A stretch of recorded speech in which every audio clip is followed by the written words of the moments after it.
Yes, hello, and welcome once again to Scholars in a Bar. I am your host, Dr. Alan Eichelman, Associate Teaching Professor at the University of Southern Mississippi. It is so good to have you with us this time around, but today we are still not in a bar. We promise, we really do promise that one of these days we are finally going to make it into a bar. Because as one of our most renowned alum has to say, it is 5 o'clock somewhere, as I am referring to none other than Jimmy Buffett. But we do have a favorite drink today, and that once again is the protein shake. So that's what we are going to be drinking during this particular segment of Scholars in a Bar. My guest today is an old friend of mine, dear friend of mine, Dr. Douglas Bristol, who is the Buford Buff Blunt Professor of Military History right here at the University of Southern Mississippi. Dr. Bristol's specialty is both African American history and military history, and he combines those two specialties together in a very creative fashion. And so with that, I'd just like to say, hi, Doug, and welcome. Hello, Dr. Eichelman. I'm very pleased to be here today. Good. And I think we can drop doctors right now. We can just say Doug and Al, right? Okay, good. Doug, would you first of all tell us a little bit about your name, your professorial name is Buford Buff Blunt. Who was this guy? Yeah, I'd just like to say I'm really fortunate that we have the Dale Center for the Study of War and Society here at the University of Southern Mississippi because they support scholars doing work on war and society like I am. And that's the purpose of this endowed chair. You get it for 2 years to help support the publication of a book, which I'm working on. And but Buford Blunt was a major general, and he also made the record books because during the invasion of Iraq, he led the 3rd Division on the longest sustained drive in the history of the U.S. Army. That's quite an accomplishment. Yeah, certainly is. If you go to his house, he'll show you where he's got Saddam Hussein's humidor. Oh, wow. Wow. Have you been to his house? Or oh, you have. Fantastic. Is he from Mississippi, or where was he from? Yeah, his family is from Bassfield, Mississippi, which is northeast of Hattiesburg. Going back several generations, they have a big timber operation. His father was the mayor of Bassfield for, I don't know, 25, 30 years. His father was also a general in the military. Incredible. So another one of these Southern families with a long tradition of service in the officer corps. What we really want to talk about today is your most recent research in the African American experience in the military during World War II, and how that was very significant in so many ways. And I understand that your research is actually departing from a lot of the research that has already been done in this particular arena. Maybe you could tell us a little bit about what's been done and what you're doing that's so different. Okay, thanks, Al. That's a really important point. Historians have been busy over the last 30 years. So if you want to know something about the 2 all-black divisions, the 92nd Infantry Division, which fought the Germans in Italy, or the 93rd Infantry Division, which fought the Japanese in the Pacific, there are books on that. There are books on noted individual units like the 766th Tank Battalion, which fought alongside General Patton as he moved into Germany. We know everything there is possibly to know about the Tuskegee Airmen, but including a very popular movie that was made about them. Well, 2 popular movies. Yeah. But you know, the concern I had looking at this is if you add them all up together, those black men who served in combat units represent less than 20% of the 1.2 million African Americans who served. So kind of at the beginning of this project, I'm like, well, what did everybody else do? And it turned out that they were behind the front lines. And that's the title of my book, Behind the Front Lines, How Did Black GIs Help Win World War II? And they were behind the front lines in service units doing work to support troops because World War II was the last war we fought where troops were still segregated. And as you probably know, having lived in the South for many years, segregation was about much more than just keeping black and white people physically separated.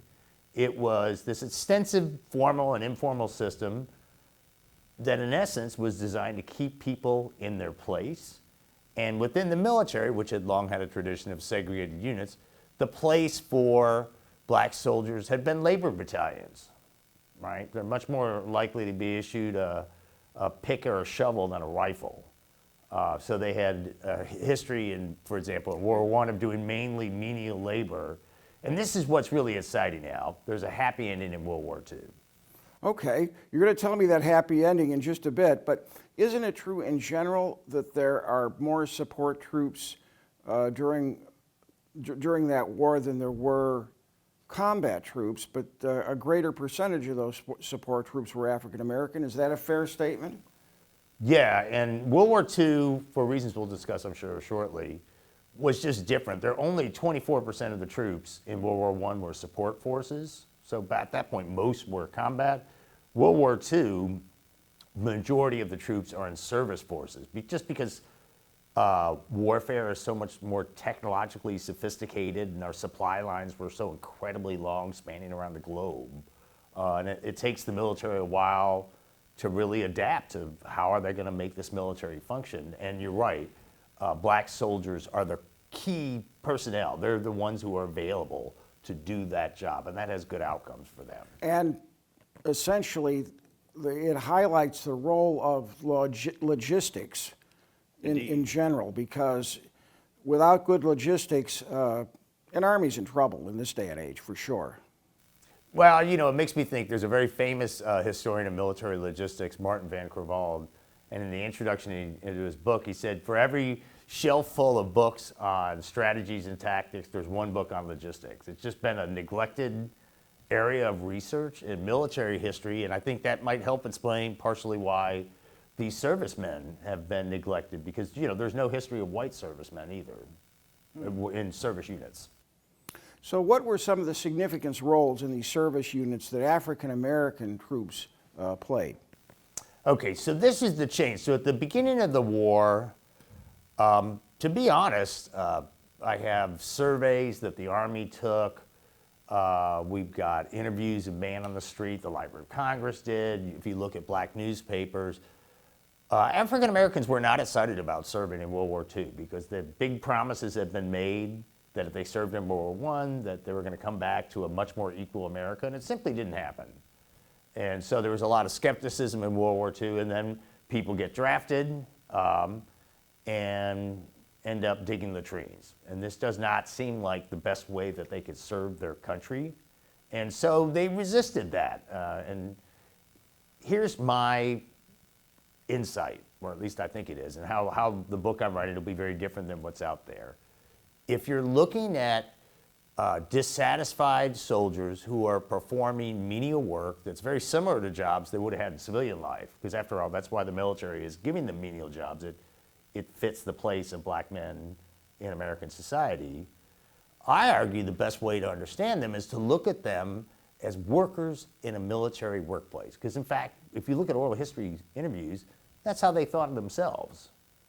And so that changes our whole perspective of World War II, because now rather than seeing them as a small part of a large armed force, the United States Army, you're seeing them as part of this vast mobilization of civilian workers around the world, most of whom were people of color in European colonies, who the Allies need to help expand ports, to build runways, to build roads so that the Allied forces can move forward. So, in some ways, the black GIs and service units are the spearhead of this massive mobilization of people around the world to do this necessary labor so that Allied forces can actually go into battle. Now, what you're talking about, at least to me, in the Pacific in particular, sounds like the traditional work of Seabees. Were these African and American troops in some cases Seabees or not? No, because at the beginning of the war, the Navy would only enlist black men as stewards, who are essentially servants to the officers. They serve them meals and whatnot.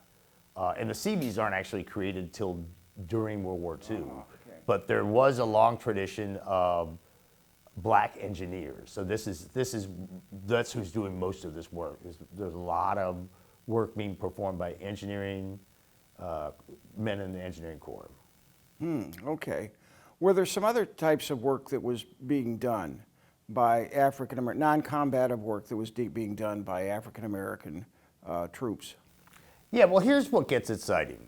So as I'm looking at the experience of these black GIs and service units, I realized at first they're just like, the Army at first really didn't even want to conscript black soldiers because they had never created the separate black units they would need to absorb new draftees. And of course, new units need segregated facilities on bases, which haven't been built yet.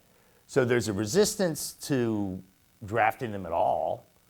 And then when people point out to the Roosevelt administration that's a violation of the draft law, that you have to you can't discriminate on the basis of race, they're brought in and mainly just thrown in these labor battalions where they didn't really have a clearly defined mission. Some days they'd work incredibly long days from sunrise to sunset, like spreading gravel, and then the next day they might not do anything at all, which is bad for morale.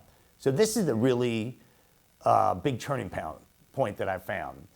By the spring of 1943, there was such a severe shortage of service units in the U.S. military that the Army Chief of Staff, George Marshall, is talking about postponing D-Day. I mean, they simply don't have enough people to get the job done. And so at that point, the Army Service Forces, which is the branch that controlled all the service in the Army, decided to reconsider how they evaluated black soldiers. And there's a really interesting series of memos that I look at in one of my chapters in the book, where there's a proposal made to stop evaluating black GIs just on their Army General Classification test. Because here's the thing, 2/3 of black soldiers came from the South, where most of them were sharecroppers and were lucky if they had finished the 3rd grade, which in the eyes of the Army made them illiterate. So you have this discussion by these white generals saying, well, it's really hardly fair to expect a sharecropper to be able to test well on something that evaluates how much schooling you've had. And so they completely changed. They come up with new ways of testing soldiers. They come up with special training units that from 1943 to the end of the war took in 49% of all black troops and taught them basic literacy, how to read, write, keep a checkbook, how to be able to follow regulations. 9% of white soldiers also went through these special training units. Literacy was not universal at that point in American history. But then once they'd had that training, so basically they figured out how to get these soldiers to meet the standards they needed, and then they sent them all over the world. And what's really significant is they were increasingly assigned to skilled jobs that would have been reserved for only white GIs. So repairing radios, for example, or being aircraft mechanics. And of course, in the long run, this has a great benefit for these black GIs because they're gaining access to the skills that are going to be most sought after in private industry after the war. And in fact, there have been studies that showed they make more money than black men who didn't serve in the war. They're unemployed less. The majority of them leave the South. I mean, it's very transformative that the Army opened up opportunities narrowly, only within the service forces, but it's nonetheless had a transformative effect on their experience. One of the units that has always intrigued me that I knew about, but you kind of talk more and more about its real significance, was a unit, I don't know if it was named this officially or not, but it was known as the Cannonball Express.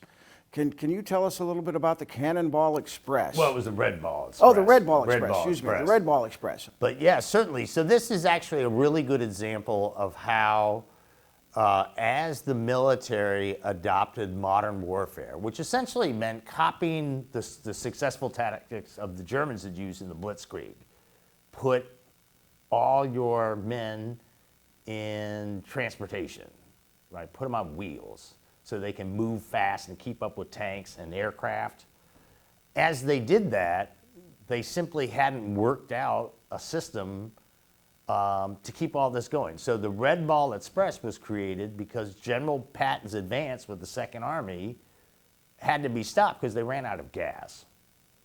And so there was this emergency effort to create a route because the gas is being deposited on the coast to run it to where Patton's army was. And most of those drivers were black. And you get a sense of kind of how improvised that was. Many of these men had never drove a truck before they're in Europe, and suddenly they need truck drivers. And they're like, you're going to be a truck driver. And of course, this was a great opportunity for them. One, they're obviously doing something that's helping the war because they're keeping America's most successful general on the move. But it also gave them a deal of autonomy. They're not being supervised because the premium is on move everything as fast as you possibly can. It also means they're in control of all the supplies. So oftentimes, like when U.S. troops are able to break into Germany, the first aid civilians get is from black quartermasters because they have boots and food and jackets and whatnot. Or they also have the opportunity to speculate in the black market. I have one oral history where a veteran remembers a friend of his who was driving a truckload of cigarettes and simply sold the whole truck with the cigarettes on him and said, well, the truck broke down, I had to leave it. So it's just surprising once they're in the field and valuable, they're having many more opportunities for some freedom than they would have had earlier in the war. Now, you're telling me that they have all of these opportunities for freedom, so they're tasting this opportunity for freedom in a new way. In some instances, maybe in many instances, they're finding that, especially in Europe, the white Europeans don't share the same racial prejudices that exist in the United States. Is that a fair statement as well? In general, yes, although Mary Louise Roberts has published a book a couple years ago called What Soldiers Do, that actually does look at a circumstance in France where her explanation is that the United States Army, after D-Day, occupies France, doesn't hurry up to organize a new French government, and so the French resent the Americans for not acknowledging that they should run their own affairs. And she claims they essentially made black GIs a scapegoat because there was a rash of rape accusations on very flimsy evidence made against black soldiers, and many of them were hung. And this was such a common thing that in oral history interviews, people would talk about, anytime you heard anything about a rape, we were all getting lined up. So I argue really in the book, segregation breaks down overseas because it doesn't exist there, and people don't really see the point of it. But this is one of the many new ways the military comes up with disciplining black soldiers is the threat of being convicted of being a rapist. Whether they are or not. Right. I mean, this has been looked at pretty carefully. There's very few cases where, like the victim, couldn't identify the person who gets convicted in a lineup, which really leaves some doubt as to what happened. Yeah. So it's uneven. Britain, there was a real class divide there. Upper class Britons were trying to make sure to stay in the good graces of American Army officers, most of whom were Southern and were very adamant about preventing race mixing, whereas working class Britons thought black GIs were great because they had money to spend. They thought white GIs were a little arrogant, but the black ones were very happy for company. And there's actually a famous story about when a large contingent of black troops were sailing home from England after the war, that all these white young women were crying because all their boyfriends were going home.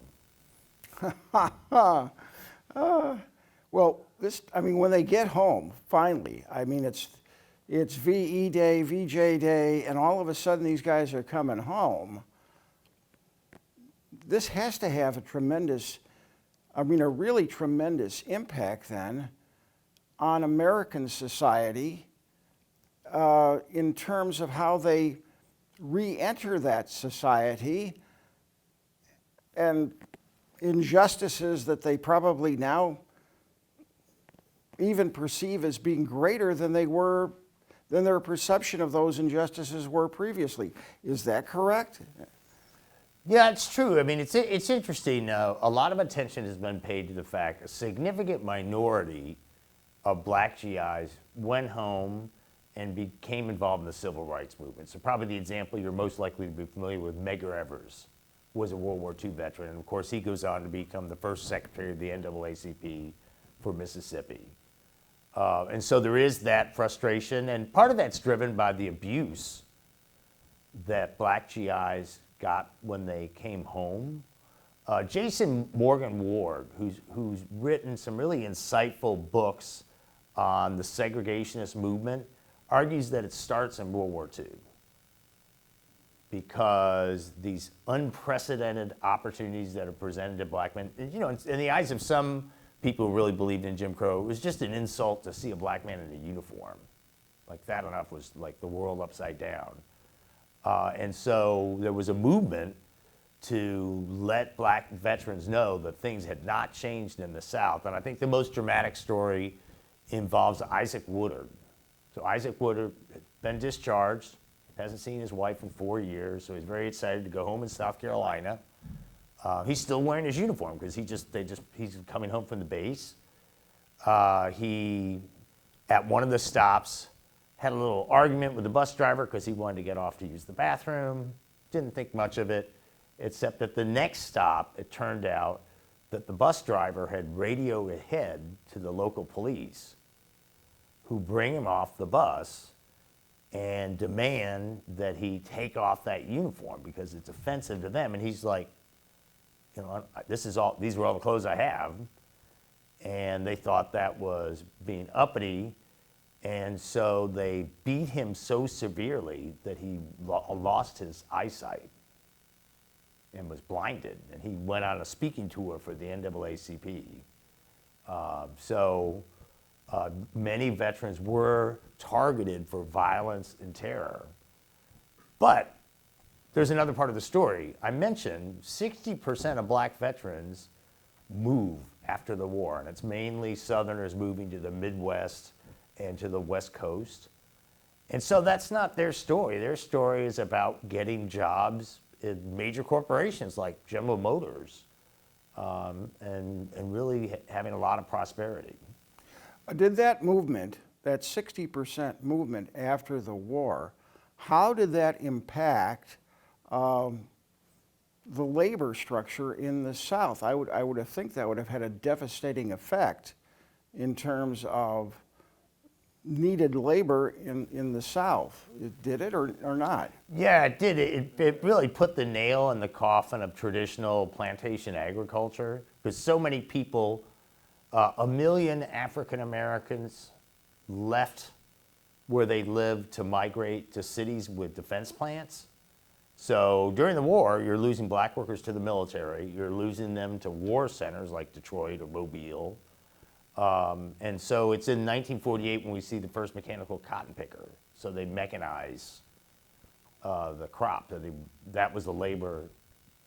Before you had that machinery, black laborers were indispensable of that.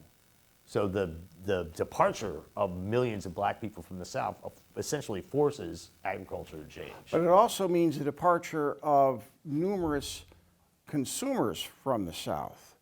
You've got wouldn't it have that impact too? Now you've got goods that are, you're losing your consumer base to sell those goods to. Well, I mean, most sharecroppers only made $300-400 a year, and they were okay. encouraged to spend their money at the plantation commissary. Gotcha. So I think the real big difference is as African Americans are moving to parts of the country where they can vote, increasingly they are the swing voters in the Democratic Party. And it's widely agreed that in 1948, President Truman is running for re-election, insist on having a civil rights plank in the party platform, even though that leads Strom Thurmond and others to walk out of the Democratic convention to go off and start the Dixiecrat Party. And it also leads him to, in that same year, issue an executive order desegregating the military. So this means a major turn in terms of the African Americans turning away from the Republican Party towards the Democratic Party at that point. Am I correct? They had done that where it already, in 1936. They already had done that in with FDR. Okay. Right. So they're already turning toward the Democratic Party. But they're now becoming a force, decisive within the Democratic Party. a decisive political force within the Democratic Party. Gotcha. Okay. Although one thing I do want to point out in terms of kind of what's the after effect, the way I try to think about this book is I'm arguing black GIs had the same attitudes that black civilian workers had on the home front, that, you know, the war represented this short chance to really get ahead, and that's what mattered to people, was to seize this opportunity to try to improve themselves economically. And they had that same kind of mindset, but it was that opportunities in the military were very narrow because of segregation. So, you know, you don't get into combat really in any meaningful way in integrated troops because that would conflict with ideas about only white men can do those kind of things. So that's a real challenge to the racial status quo, but it's okay to open new economic opportunities for them because, you know, in the military, it's pretty much all men. So segregation usually is about separating black men from white women. And so a lot of race riots that happened, say, right here in Mobile at Alabama Dry Dock Shipyard, was about conflicts supposedly between white female workers and black workers.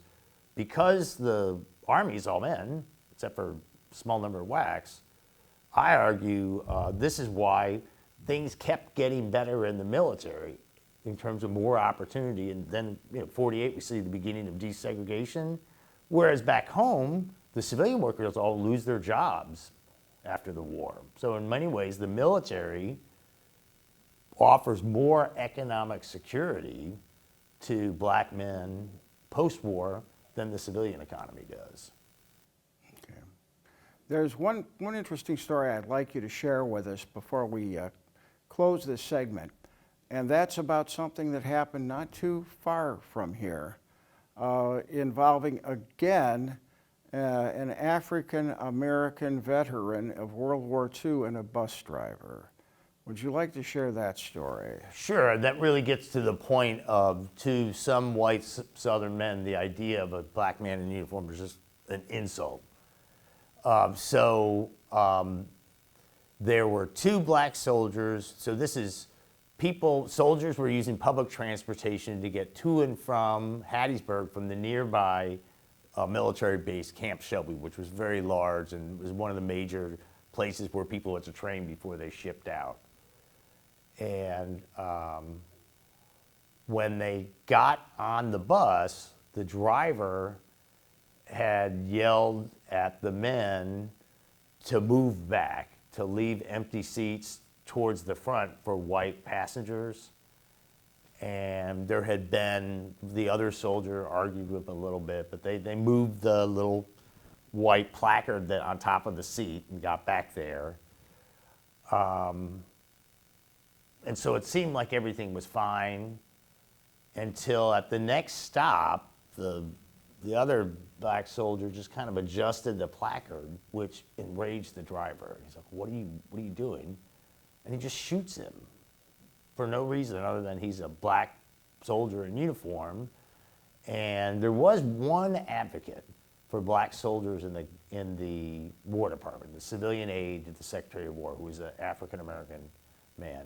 So he had the military investigate it and found out not only did the Hattiesburg police do nothing to investigate the shooting of an innocent man by a bus driver, but the bus driver had done the same thing the year before without any penalty whatsoever. And so it really gets this Were any federal charges brought against him or military? I mean, any charges ever? Did he ever have to None. face any consequences whatsoever? None. For this action? No, because in the bus driver's mind, the whole social order of Jim Crow South is falling apart because you have black men put on uniforms and have the nerve to talk back to white people. And that's just unthinkable to them. Wow. Wow. Today at Camp Shelby, I think things are quite a bit different, aren't they? Would you care to just maybe talk about what has occurred in the last 80 or so years that has made Camp Shelby, just as a single example, different from that these days, okay? Well, obviously Camp Shelby is no longer segregated. It's now a site for the National Guard.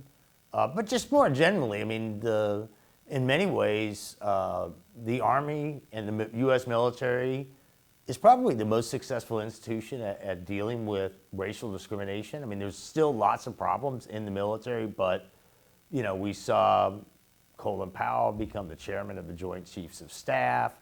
The Air Force Chief of Staff now is African Americans. And we're seeing finally African Americans raised to the command levels, and also from the 70s all the way through the first decade of the 21st century, black men sign up in the volunteer army in numbers, beyond their percentage of the population, which suggested that they perceive the military as a good opportunity for them. So in many ways, black men have become the backbone, especially of the Army and its logistics functions. It's very also interesting, and I just want to bring this point up, because I think for me at least it's a badge of honor, something I'm very proud of, is that at the University of Southern Mississippi, which once was a very segregated university, all-white university, that we had a president, actually, who was a former general by the name of McCann, who actually brought integration into this university. And today, our student body is someplace between, 25 and 30% African American, I believe? Southern Miss has the most integrated student population of any university in the state. Yeah. And our African American population is not that far afield from what the general Right, it's about a population- third of our students are black and 38% of the residents of Mississippi are black. So there you are. We're right about there, and it's something I take a tremendous degree of pride in, that we have that. I think it's worth mentioning Southern Miss has also been received national recognition as a university that excels at serving veterans who are college students. That's true. And of course, we've just built that new building in Hattiesburg as a service center for our veterans. Yes, there's a lot of points of pride I have about this institution, and a lot of people in the country do not realize some of the significant things that this university does. And so very often, I think because we're in Mississippi, they think we're somewhat backward. Well, I would put up our record in research and all sorts of things against just about any other university in the country. So, and especially in military history, because we are one of the most significant programs in military history of any school in the country. And we have top students that come here, especially to go into our PhD program in military history, because they want to specialize in military history. Well, I can give you a good example. James Barry, I'm on his PhD committee. The Army sent him to Southern Miss to get his PhD because starting this semester, he is one of the instructors at West Point. Yeah. Where he told me, by the way, that one of the book in the Institutions of America is my co-edited book, Integrating the U.S. Military. Yeah. This is one of the assigned books this semester at West Point. That's excellent. I mean, and again, I mean, we're bragging a little bit on ourselves here, but maybe that needs to be done because I'm afraid so many people do not realize what a significant center of learning the University of Southern Mississippi really is, and it is just that. So, and I want to thank my good friend Doug, and I want to say, Doug, here's to you. And the next time I do that, it will be with a nice glass of single malt scotch. All right, well, thanks so much, Al. I appreciated the opportunity to talk about my work. Always enjoy your company. Well, there you have it, folks. We hope you've enjoyed this segment of Scholars in a Bar, and stay tuned. More segments will be coming.